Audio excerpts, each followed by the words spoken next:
Hi, Mystery Anime here. Today I'm going to explain the movie Ninja Scrolls. Spoilers ahead, watch out, and take care.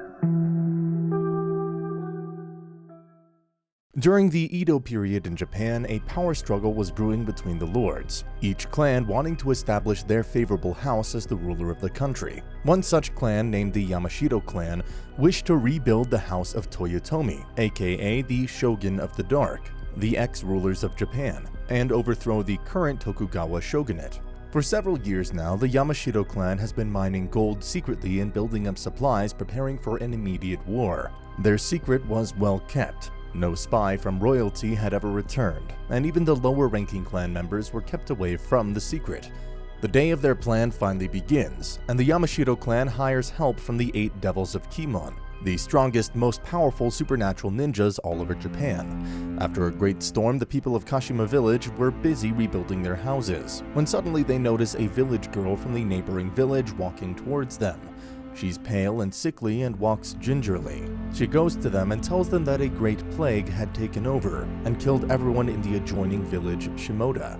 With these words, she collapses on the ground. The whole village is soon warned and evacuated. The path leading to it is blocked off as well.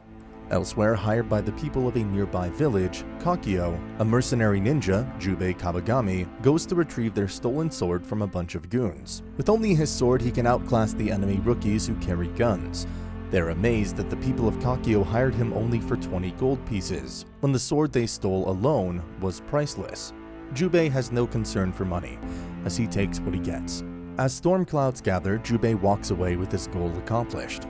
Next day, the leader of the Koga clan ninjas, Hanza, petitions his lord, Hyobu Sasaki, that he saw 8 strange ninjas heading to Kashima right after the storm. He believes that these people are somehow behind the epidemic. Sasaki allows them to investigate, but tells Hanza that if anyone gets infected, they need to kill them first. Hanza agrees. That night, the Koga clan ninjas prepare themselves for the mission ahead. The poison taster of the Koga clan, Kagedo, pleads for them to take her as well. However, Hanza can't risk taking a woman to a mission, so Kagedo cuts her hair. And now we have Sakura in our hands, everybody. The Koga ninjas then leave to investigate the Kashima village, where they are encountered by one of the 8 devil ninjas, Tasai. Tasai has the power to strengthen his body and turn his skin to stone. He carries a Thanos sword, a double-handed kunai larger than a regular human's body, that can slice apart human bodies with one swing. The scuffle is futile, and soon all the Koga ninjas lay dead. Tasai heads for Kagedo, but is interrupted by Hanza. The terrifying devil ninja rips apart Hanza's arms and drinks his blood, standing true to the title of devil. Kagedo runs away, but it's no use as she's soon captured by the devil. He takes her over to his hideout and starts having his way with her, when he's suddenly interrupted by Jubei, who had accidentally stumbled into his room looking for directions. Annoyed and angry, Tasai quickly becomes hard. Jubei attacks the one place he can't turn to stone, his eyes, and runs away with Kagedo. Even after having lost an eye, Tasai still follows the two. Just beyond the mansion, he is stopped by Yamimaru, another one of the devil ninjas. After reaching a safe distance from the hideout, Kagedo and Jubei part ways. Kagedo is tired, scared, and vulnerable, but holds her pride high and refuses help from Jubei, who doesn't show much interest either. Kagedo heads straight back to her lord, Sasaki, who is busy in his night entertainments. He commands Kagedo to investigate further on what these devils are planning. Jubei then heads back to his destination. When on the way, he's attacked by Tasai again. The man beats the living crap out of Jubei with his stone hands. The mercenary is determined to fight and attacks the devil as well. His first strike startles Tasai, who appears to be hurt. Strangely, Tasai's stone body begins to crumble, and Jubei takes this opportunity to taunt the man. The bigger the enemy, the smaller the brain. Jubei's taunts get to his head and he throws his weapon at him. Taking this opportunity of having him unarmed, Jubei chops off the man's upper palm. Tasai's weapon then makes its way back like a boomerang and strikes him on the head, killing him. Having sustained injuries himself, Jubei slowly gathers his belongings when suddenly he's greeted by a spy of the Tokugawa Shogunate, Dakuan. The man familiarizes Jubei with the perils he had just brought upon himself. He tells him that he had just slaughtered one of the 8 devil ninjas from Kimon, Tasai. However, he tells him not to get cocky, for it wasn't him alone that had defeated the beast that lay before him. Jubei wants nothing to do with the man and simply walks away. Back at Kashima, Yamimaru receives a letter from the Shogun of the Dark that they will receive their package soon, and he relays this message to his leader, Genma. Just then, one of the other devil ninjas, Zakura, comes from behind him and professes her love for him. Yumimaru, however, has no interest in Zakura. This confirms Zakura's suspicion about Yumimaru. He secretly wishes to lay with Genma. Zakura taunts Yumimaru, telling him that Benisato sleeps with Genma every night. Yumimaru doesn't react to this at all. Elsewhere, Benisato finds Tasai's body. Before dying, he had apparently made a sculpture of his killer's face beneath his hands for his nakama to find and avenge him. Jubei is tending to his wounds and resting in a hot water bath when he's confronted by Benisato. Benisato is one of the devil ninjas, who specializes in illusion or genjutsu for Naruto fans. Let's just say he's a lower level kurenai, or actually maybe better. She starts releasing snakes from all over her body, which starts wrapping around Jubei, who is helpless. Just then he's struck by a shuriken, which releases him from the illusion. Before he could battle the devil ninja, she sheds her skin like a snake and runs away. Apparently she's a mixture of Orochimaru and kurenai. The shuriken that saved Jubei's life was thrown by Dakwon, who offers him 100 gold coins to help him investigate these ninjas and their plan. He was already being hunted by them, so it'd be like killing two birds with one stone. Jubei, however, doesn't want anything to do with royal business, so Dakwon then reveals that the shuriken was poisoned and soon Jubei would die, unless he helped Dakwon. He would pay all the gold and the antidote if he agreed to help. Jubei has no choice but to agree. They head to Shimoda village and investigate the plague. On their way, Dakwon tells him about the situation. He thinks that something big will happen soon and he needs concrete proof so the king can act upon it. He then tells Jubei that the man leading the 8 devils is Genma. He can't believe it. He remembers the day very well. Years in the past, when he was still in the Yamashiro clan, Genma had made their lower-ranking ninjas battle and kill themselves when they had learned of the gold mines. Jubei was forced to kill his friends, because of which he had avenged their death by killing Genma with his own hands. However, Dakwon is adamant that Genma is still alive and well, and pulling the strings behind the 8 devils. When the pair land in Shimoda, they get separated due to the thick fog around the land. Jubei heads to the monastery nearby where a nun is chanting and praying to Buddha. Jubei gets suspicious of her, and rightly so, as the woman is just a corpse controlled by Benisato. He is once again covered by snakes, waiting for his impending doom, and this time Kagero comes to his rescue. She threatens Benisato with a dagger around her neck. Unfazed, Benisato reveals a snake from inside her which bites Kagero in the leg, but she doesn't get the response she expected, as Kagero doesn't care if she's bitten. Confused of what else she should do, Benisato just gives up. I wonder if she got into the devil gang because she dated their leader.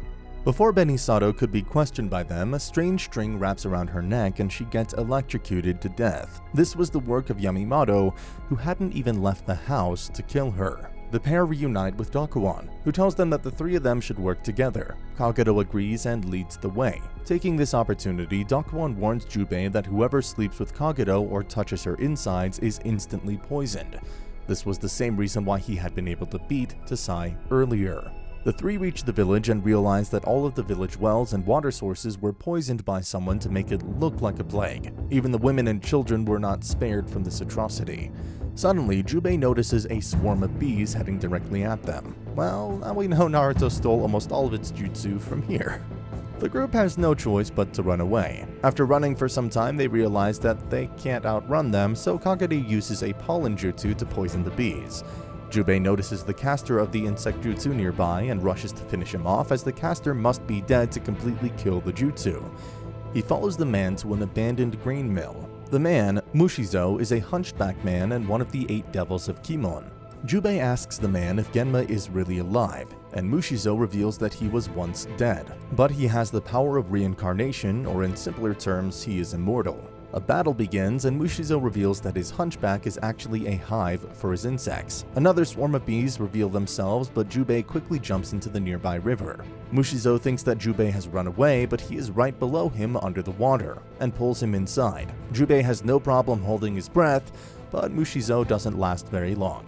He starts bleeding. The insects he had stored inside his hunchback were stinging him to escape out of the water, destroying his body.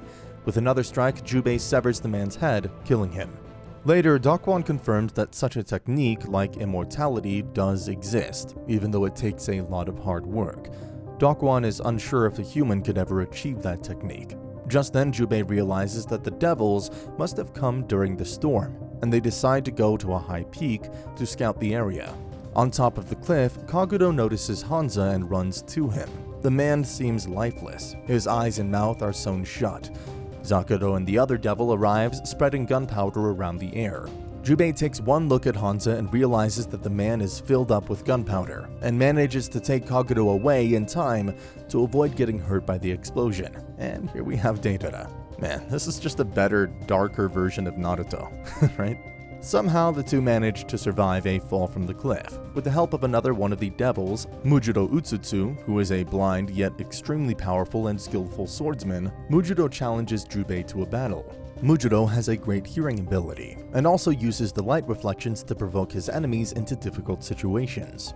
Due to his exceptional hearing sense, he's able to deflect every one of Jubei's attacks, and retaliate in a similar fashion, so Jubei uses a trick. He slams his sword into a bamboo nearby, making a diversion, while he plunges his other sword into the man's heart, killing him.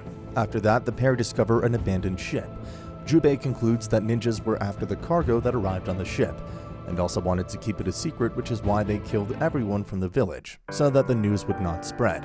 The ninjas took Kashima village in order to use its ports to transport the cargo elsewhere. Dakwon believes it's the gold from the illegal mines that the ship is transporting to Genma, thus it must be stopped. Just then, they realize that Dakwon had been pursued by one of the remaining 8 devils, Shijima, who is an expert shadow dancer and can use the shadows to hide and attack his enemies.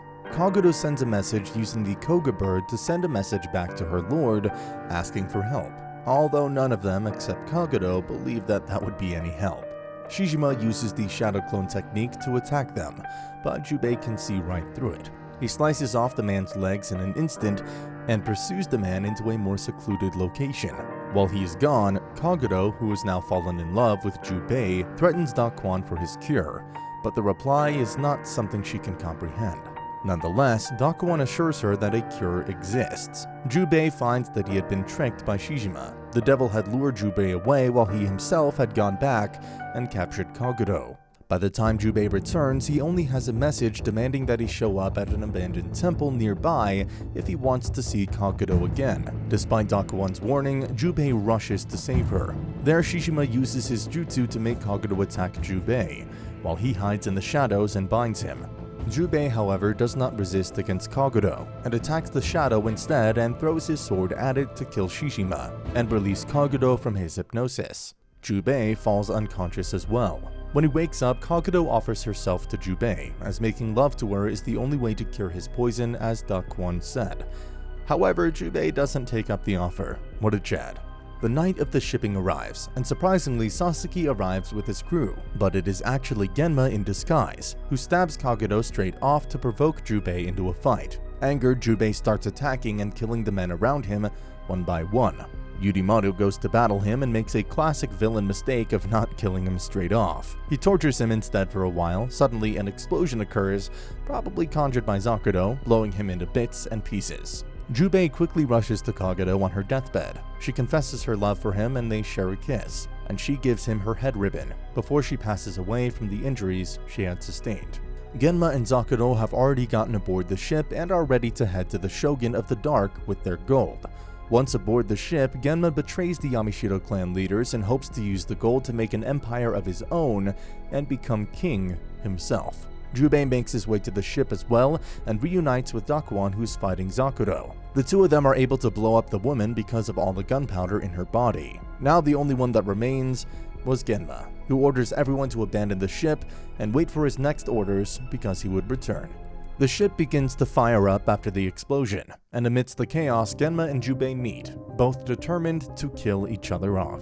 The Immortal is a bit too powerful for Jubei, but he fights hard nonetheless. He keeps killing the man over and over again. Soon, the heat from the fire melts the gold in the ship, and the molten gold covers the body of Genma, trapping him in it. The work was finally over.